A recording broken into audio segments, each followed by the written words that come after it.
લોકસભાની ઉમેદવારી માટે તેમણે પોતાનું ઉમેદવારી પત્ર છે એમાં નોંધણી કરાવી દીધી છે। રૂપાલાએ શક્તિ પ્રદર્શન સાથે ફોર્મ ભર્યું। અમારા સંવાદદાતા મોહિત ભટ્ટ અમારી સાથે જોડાઈ ગયા છે। મોહિત, આખરે વિરોધના વંટોળ વચ્ચે હવે રૂપાલાએ ફોર્મ ભરી દીધું છે। ફોર્મ ભરતા પહેલા તેમણે ફરી એકવાર ક્ષત્રિય સમાજની અપીલ કરી હતી, તેમના સાથ સહકારની તેમને જરૂર છે એ વાત કહી હતી।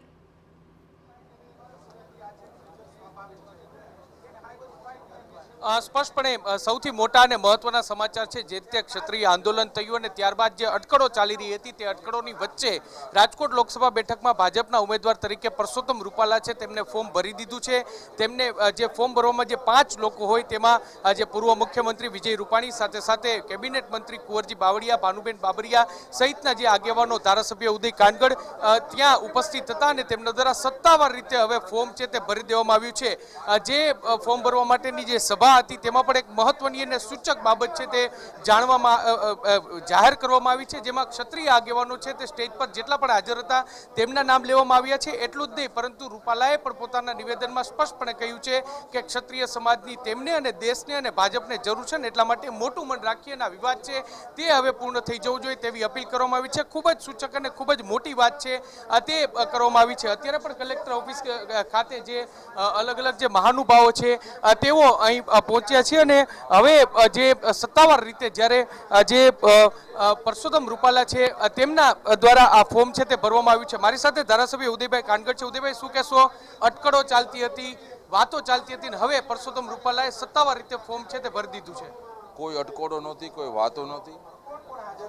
ભારતીય જનતા પાર્ટી ઉમેદવાર તરીકે ડિક્લેર કર્યા પછી એમણે સતત પ્રવાસ કર્યો, સંપર્ક કર્યો અને આજે લોકોના આશીર્વાદથી ખૂબ જ મોટી સંખ્યામાં લોકો આશીર્વાદ આપવા માટે આવ્યા હતા। રાજકોટની જનતા, રાજકોટના કાર્યકર્તાઓ, રાજકોટના દરેક સમાજ। એક વાત આપને કહું, સમગ્ર ભારત દેશમાં, ગુજરાતમાં અને રાજકોટમાં લોકોનું એક જ સપનું છે કે ફિર એક બાર મોદી સરકાર, અબ કી બાર 400 બાર। જ્યારે આપણા દેશને આવા એક તપસ્વી જેવા, એક યુગ પુરુષ જેવા પ્રધાનમંત્રી મળ્યા હોય અને આપણું સૌભાગ્ય છે કે ગુજરાતના છે।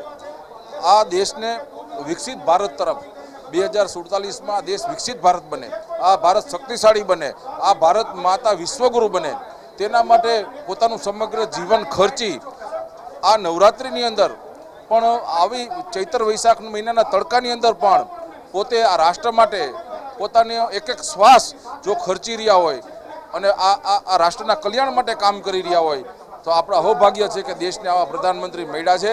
ત્યારે સમગ્ર દેશની જનતા, ગુજરાતની જનતા, રાજકોટની જનતા મોદી સાહેબ ફરીથી ત્રીજી વખત પ્રધાનમંત્રી બને અને આ ભારત છે, આ ભારત માતા છે એ વિશ્વમાં શક્તિશાળી બને, દરિદ્ર નારીનું કલ્યાણ થાય, ગરીબોનું કલ્યાણ થાય એ પ્રકારની સરકાર બને, ખેડૂતોની સરકાર, યુવાનોની સરકાર, મહિલાઓની સરકાર, આ સરકાર સામાન્ય માણસોની સરકાર બને એવા માટે। આ સીટ ઉપર કોઈ પડકાર જોઈ રહ્યા છો? કારણ કે જે રીતે કોંગ્રેસમાં પરેશ ધાનાણી છે તે ઉમેદવાર તરીકે જાહેર થઈ અત્યારે।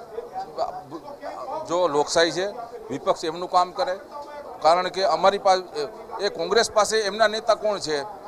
એમના નેતા જે કહે એમના નેતા રાહુલ ગાંધી છે અને ભારતીય જનતા પાર્ટી અમારા નેતા નરેન્દ્રભાઈ મોદી છે।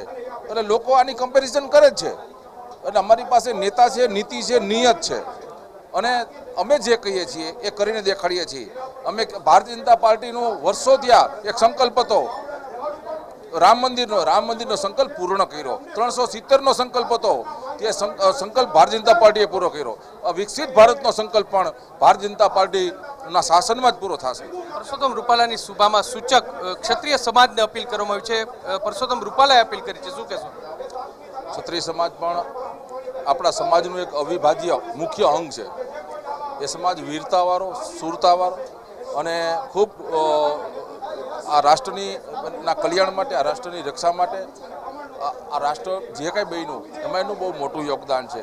ત્યારે રૂપાલા સાહેબે એના વિનમ્રતાથી એના ભાવ વ્યક્ત કર્યો છે। એ ભાવમાં હું પણ મારો સૂર પુરાવું છું અને સમાજને પણ બે હાથ જોડી એક ભાજપના સામાન્ય કાર્યકર્તા તરીકે વિનંતી કરું છું કે આપ આ રાષ્ટ્ર માટે, આ નરેન્દ્રભાઈ મોદી માટે તમે આગળ આવો અને આ રાષ્ટ્રના કલ્યાણમાં જે કાંઈ મોટું મન વિશાળ હૃદય રાખીને આગળ વધો એવી પ્રાર્થના કરું છું. પણ એ ખૂબ જ મોટી અને મહત્વની વાત છે તે ધારાસભ્ય ઉદય કાનગડ છે તેમના દ્વારા કરવામાં આવી છે અને કહેવામાં આવ્યું છે કે એક મોટું મન જે ક્ષત્રિય સમાજ છે તેમના દ્વારા રાખવાની જરૂર છે. રાષ્ટ્રના નિર્માણ માટે ક્ષત્રિય સમાજનું યોગદાન ખૂબ મોટું છે. ત્યારે પરસોત્તમ રૂપાલાએ પણ સ્ટેજ પરથી આ વિનંતી કરી હતી અને હવે ધારાસભ્ય ઉદય કાનગડ છે તેમના દ્વારા પણ વિનંતી છે તે કરવામાં આવી રહી છે. મહત્વની વાત એ છે કે જે રીતે છેલ્લા ઘણા સમયથી જે અટકળો ચાલી રહી હતી, જે ચર્ચાઓ ચાલી રહી હતી, તે તમામ ચર્ચાઓને અત્યારે ક્યાંક પૂર્ણવિરામ લાગી ગયો તેવું સ્પષ્ટપણે લાગી રહ્યું છે ને પરસોત્તમ રૂપાલાએ રાજકોટ લોકસભાના ભાજપના ઉમેદવાર તરીકે પોતાની ઉમેદવારી છે તે નોંધાવી દીધી છે. જી બિલકુલ મોહિત, આભાર સમગ્ર માહિતી બદલ. તો